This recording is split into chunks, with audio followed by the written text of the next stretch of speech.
In this week's drive, we get in a spin down under, do the impossible in Italy,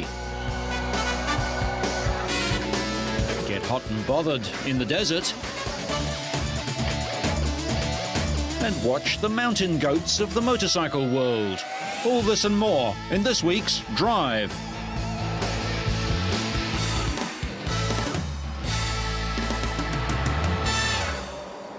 The build-up to the first Grand Prix of the Formula One season continued in Melbourne as the city's streets were turned into a mini racetrack.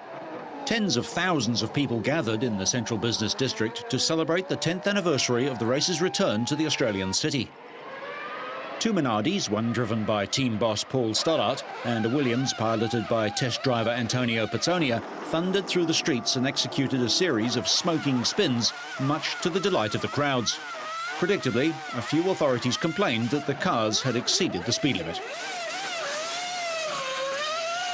As ever, the team to beat this year seemed to be Ferrari. The Italian team enjoyed overwhelming domination last season, with Michael Schumacher sauntering to his 6th successive title, backed up by his faithful and capable wingman, Rubens Barrichello. I think that the space that I earn in Ferrari today is as big as Michael. The respect that I have, and it was a difficult climbing. It was difficult since the beginning. The first couple of years have been quite difficult being a Ferrari driver with Michael there. Right now, I'm just proud to have Michael alongside because I've often been compared to the best, but I'm giving my best, and I'm sure that the day that I feel that Michael is unbeatable is the day that I go home and stay with my family. Minardi tried to gain an exemption for regulations introduced for the new season so that they could race last year's car, going as far as a court injunction, which may yet have ramifications for Australian rounds of all World Championships. Well, in terms of, I think all the hoo-ha a couple of years ago about, will Minardi survive, that's all gone now. I mean, there are 10 teams in Formula One and we're all going to survive, and that's the good news story. Perhaps the current controversy, because there always seems to be some, sadly, is that we've got regulations in this year, came in somewhat late. They weren't necessarily brought in the way they would normally be brought in, and as a result of that, many teams have had to build what's called interim cars. Minardi simply doesn't have the budget to do these things. The first 19-race Formula One season started with the Australian round, where several new faces made their Formula One debuts, including Patrick Friesacher, who turned out for Minardi. His experience is very limited. I've done one test last Saturday in Imola, and that was it. So it's not pretty much. How did it feel? It feels quite good, but I mean, I just need laps and laps to get confident in the car. But until now, it's getting each lap better and better. He finished last. His teammate, Dutchman Christian Albers, also a GP rookie, drove a works Mercedes in the German Touring Car Championships. Jordan's all-rookie lineup of Portugal's Tiago Monteiro and India's Narain Karthikeyan, his country's first Formula One driver, finished 15th and 16th, surprising many with their commitment, pace and reliability under pressure. Well, I've been racing for 5, 6, 7 years in the top level in Formula 3 and so on. So there is only one Indian driver, so there has always been pressure, but I'm used to it by now, so I should be okay. Jordan say this season will be about trying to finish races and picking up the odd point. Karthikeyan has triggered Formula One fever in India, while Monteiro knows the significance of his first Grand Prix. Well, yeah, it's a big moment, really. Everything's been happening very quickly, and even though you work hard for so many years, you don't really realize until you actually get in the plane to come to Melbourne. That's when when it strikes you. And obviously you get here, you see everything getting ready, you see your name on the board, they give you a pass, so now things get taking shape, and you realize that you're there. But apart from that, it's just you need to get focused and do your work like you did in the other series. Eddie Jordan's team, bought by Russian-born Canadian businessman Alex Schneider, will become Midland next year. The team will adopt a Russian flavour and drop its rock and roll image. We want to portray the progressive image that Russians have today, that modern, intelligent and successful. The team was launched in Moscow's Red Square, which was a bit of a temperature and culture shock. I think that what Roman Abramovich did for soccer, I think it's great. He's a very good businessman, and really what he accomplished is incredible. Formula One is a different sport than soccer. And Formula One, even if you spend a lot of money very fast, not necessarily that you will have positive results. We see it from a number of teams that have recently entered the sport with very big budgets, that they weren't able to achieve very good results right away. Plans to bring a race to Moscow have failed before, but Formula One Supremo Bernie Ecclestone is reportedly now keen to launch a Russian Grand Prix in St. Petersburg, which is Schneider's birthplace. Snow is an unusual sight for Formula One stars, except when they're skiing, but there was plenty of it around when Ralf Schumacher christened Toyota's newly built Fuji Speedway in Japan.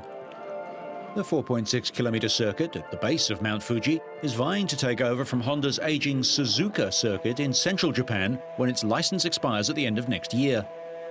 The new track boasts a 1.5-kilometre main straight, the longest in the world. Although his brother Michael won 13 of 18 races last season, Ralf believes competition will be tighter this year. To come on the podium could be a realistic goal for us this year. I doubt the fact that we have to wait and see how the season develops. I mean, in previous years we had only Ferrari up there and the rest pretty, weak and inconsistent. This year we got Renault, McLaren and Ferrari pretty strong, so it's going to be a really tough season for us from that point of view. So, as I said, I hope from mid-season we can score 1 or 2 podium finishes, and I think if we achieve that, then it has been a great season for us.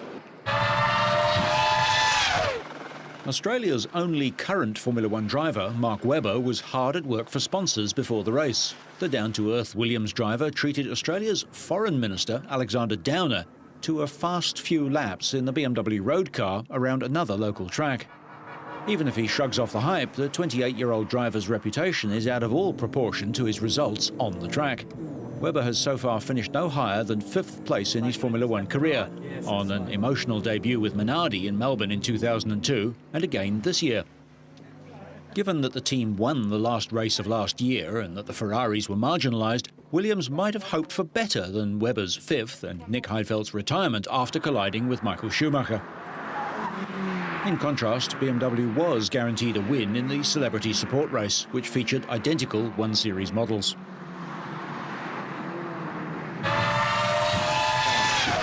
Meanwhile, the man that Webber displaced at Williams, Colombian Juan Pablo Montoya, was out doing much the same thing, chauffeuring guests around the seaside Phillip Island track. Ironically, last year he was doing the same thing in luxurious BMWs when he was driving for BMW Williams. He won the season-closing Brazilian Grand Prix for Williams and had high hopes after his move to McLaren, but finished 6th, behind the team he left. His teammate, Kimi Räikkönen, was even further back, collecting a solitary point for 8th place, 4.6 seconds behind Montoya.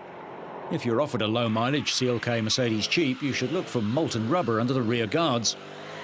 The next Grand Prix in Malaysia sees engines run for a second race weekend for the first time. But F1 boss Bernie Ecclestone isn't concerned by suggestions that racing is still boring. What about the new rule changes? What do they mean from a spectator's point of view for the new season? Is Formula One going to be more exciting? When you write regulations, it's difficult to know what is going to happen because you don't know what the teams will do. The single tyre, I'm not so sure whether I think it's a good thing or not.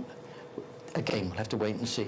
People think that it will be good because at the moment when people can change tyres and refuel, it's like 2 races because they've set their car, where this will be back a little bit in the old days where the good drivers that preserve their cars and preserve their tyres, with somebody like Prost, would be ideal for this situation. And I'm quite sure that Schumacher will, adapt and adopt very easy to this, which is a shame actually, but that's how it is. The other regulations, no, the cars initially will be slower, but nobody will know. It's a matter of fact that Michael and Ferrari are winning races, a lot more races than all the others, obviously. But if you look at all sport, You always get a superstar, it doesn't matter what it is. In tennis, we've had Federer recently, won everything. I think he won 15 tournaments, then lost one. And the good thing then is that people are waiting, who can beat him? I mean, people are looking now, who's going to beat Michael? So I would hate to see a different winner of every race. You need to build superstars, and for the superstars to get knocked off. So the onus is on the other teams? Absolutely. They've all got the same regulations. They're not in favour of Ferrari or against anybody. They're all the same. It's a case of doing the best you can with those regulations. They haven't all got the same money, though, have they? Which is another thing that's often used against Ferrari, that because of their wealth, they're a dominant force within the sport, that they have undue influence over the sport. I should think the people that have got the largest budgets in Formula One at the moment are Toyota, BAR with Honda. Let's go down the list. Probably then Mercedes, then Ferrari, and then maybe BMW with Williams. I'm pretty sure that the end of 2006, that Michael will retire. Probably the whole group of people that have led Ferrari to the dominance that they've got will be retiring. So you will see a different Ferrari, completely different Ferrari. And other teams emerging and becoming dominant in their turn. Absolutely. I mean, Ferrari didn't win a World Championship for 20 years. And it was, who were winning? McLaren and Williams. Nobody complained. Besides Renault's strong showing, surprise of the opening round was David Coulthard's fourth place for what was Jaguar. He'll be pleased to have beaten both his old teams, Williams and McLaren.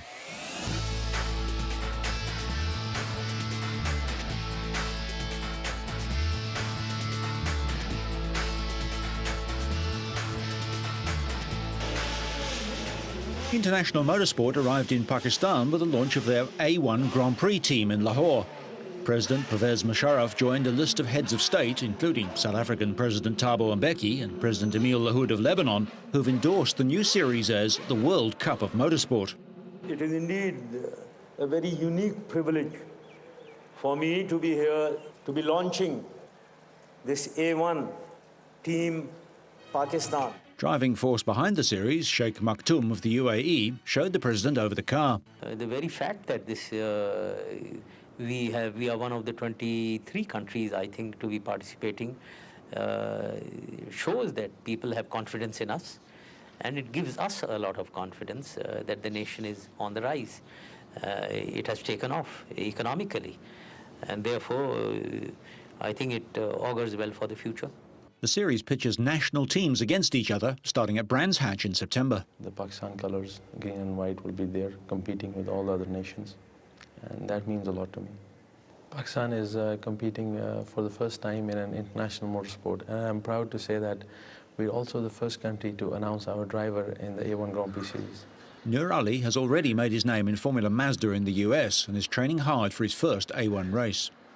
Representing A1 Team Pakistan means a lot to me. It is my honor to represent the first ever professional motorsports team that is being featured in the A1 Grand Prix series this fall.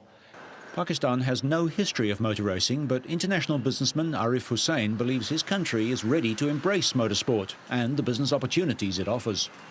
It is an opportunity for the country to take a new role on the world stage, to display the products of its industry, of its business, of its commerce. And most importantly, I think, it is a new hope and new excitement for the youth and new generation of Pakistan.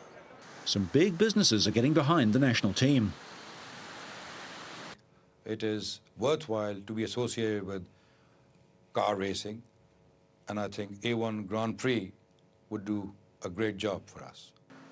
With the Karachi stock market proving itself one of the world's best performers and exports estimated to reach $14 billion by the end of the year, Pakistan's business community is enthusiastic about the potential of international motorsport to reach a wider international audience. For a country that has sometimes found it difficult to market itself outside of its own national boundaries, the A1 Team Pakistan car provides a powerful means of communicating the brands and aspirations of Pakistan's increasingly vibrant business sector. Traffic in Lahore came to a standstill when, amid high security, the A1 Team Pakistan car ran on Lahore's main boulevard, a road more used to motorised rickshaws and bicycles to give the country a glimpse of the excitement A1 Grand Prix has to offer. With a number of countries involved in A1 Grand Prix growing steadily towards the planned total of 25 national teams, it was announced in Pakistan that neighbouring India will also join A1 Grand Prix to race from September 2005 onwards. The Australian team, headed by 1980 Formula One world champion Alan Jones, will be announced at the end of March. A fleet of identical cars is being built at Lola in England. They'll be powered by Zytec Racing V8 engines. Second round of the NASCAR season took place at the California Speedway. Governor Arnold Schwarzenegger was on hand to wave the green flag which started the race. Kyle Busch, younger brother of Kurt, led from pole position, making it the first lap led in his brief career. He would finish 21st, a lap down. The first of 7 caution flags came out on lap 23 when Bill Elliott crashed into the wall and ended his race. Elliott will be 50 in a few months' time. What happened, Chris, but that was a hard lick he just got through taking. Dale Earnhardt had a difficult day with the first of 2 flat tyres on lap 59. He finished in 32nd place. The 5th caution of the day came out on lap 167 when Casey Kane lost control of his car and hit the wall hard. The crash also ended his day at the track. Caution is out. Kane has tagged the wall and hard. He may have got a little... With 48 laps to go, Michael Waltrip blew an engine which knocked him out of the race. 8 of the 43 starters blew up their engines. Michael Waltrip, one of those guys, didn't run well in the Daytona 500, was hoping for a... 12 laps later, Jason Leffler also fell victim to engine failure. He and Waltrip fell back to finish in 37th and 38th places respectively. Up in smoke. Funny how they blow up where you're going right. Greg Biffle moved into the lead on lap 228, and on the final lap it was Biffle out in front with a battle for second between Jimmy Johnson and Kurt Busch. Johnson held off Busch on the inside of the final turn, but neither could catch Biffle, who took the checkered flag by just 0.2 of a second. Biffle, who won the 2004 season finale in November, ran strongly throughout the 250 laps. The race lasted for 3.5 hours, and Biffle averaged almost 140 miles an hour. It was the 4th series victory of Biffle's career, and he earned $288,000 for the win. Jimmy Johnson was second, while Kurt Busch finished 3rd, keeping the points lead.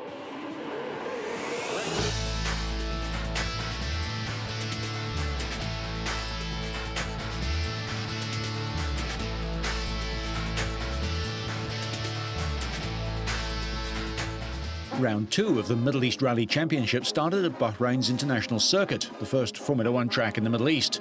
30 cars started the 2-day event. Sheikh Khalid Al Qasimi, fastest on stage 1, led until the 5th stage, forced to run 3 stages in 3rd gear. Nasser Salih Al Attiyah of Qatar and his co-driver Chris Patterson had problems. First a troublesome windscreen wiper, and after the rain stopped, a puncture. Despite this, by the end of the first day, they'd built a lead of nearly a minute.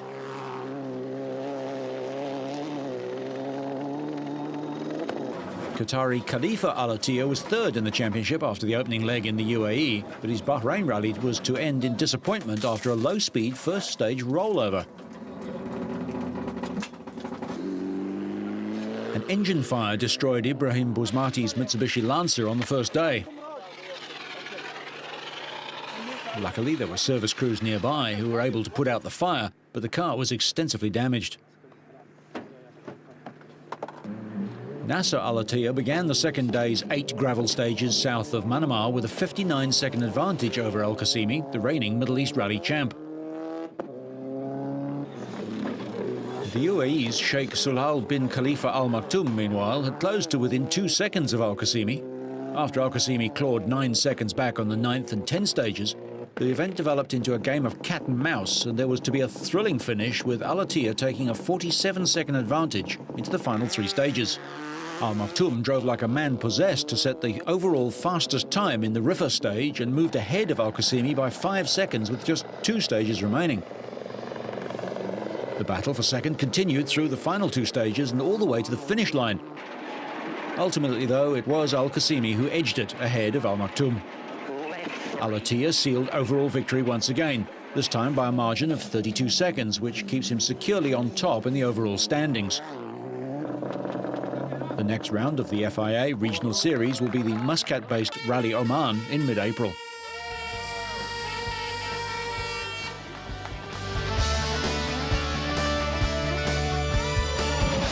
The World Indoor Trials Championship continued with the Italian Grand Prix in Milan. Tony Bowe impressed on the qualifying lap, outperforming all the stars in the field.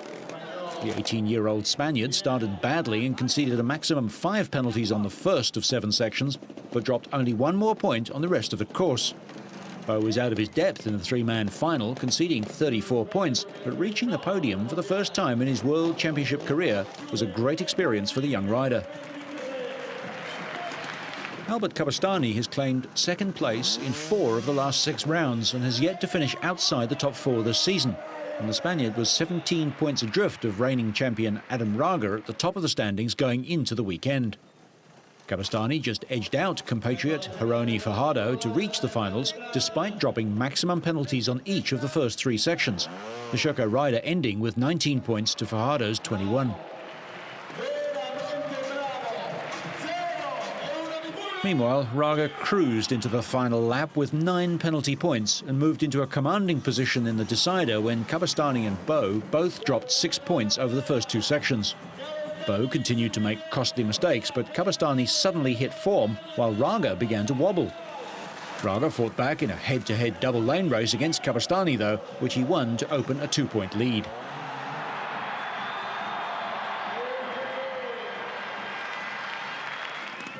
Raga dropped a single point on section 7, and both he and Kabastani finished with 9 points on the final lap, so the Grand Prix was decided by a 2-section playoff. Both riders dropped a maximum 5 points in the first section and none at the second, but Gas rider Raga outpaced his rival and claimed the honours by virtue of having covered the second section in a faster time.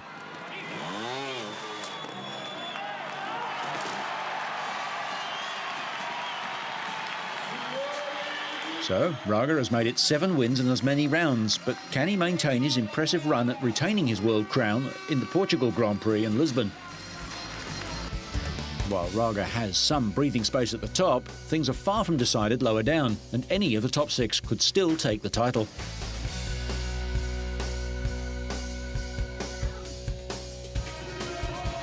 And finally, we stay in the beautiful Italian city for the 5th round of the International Freestyle Motocross Night of the Jumps event. Belgian Jimmy Verbeau won the highest air contest with a leap of 6.8 metres from Derek Berlou, while the multi-skilled Matt Ribot was 3rd ahead of home favourite Massimo Bianconini, who clinched the best whip contest. In the freestyle contest, the night belonged to Andre Villa. His Holyman, Heart Attack, Rock Solids and Big Gap combos showed he was ready to take on the big guns and standing leaders, Ribot and Sebastian Volter. A turnaround for the Norwegian, who just 8 months ago was considering quitting freestyle motocross competition after missing the cut at the qualifier in Bern in Switzerland. However, 2 weeks ago he racked up a 3rd and a 2nd in Vienna. The Norwegian rookie fired out a perfect run, outgunning Swiss Matt Ribot for a nail-biting win.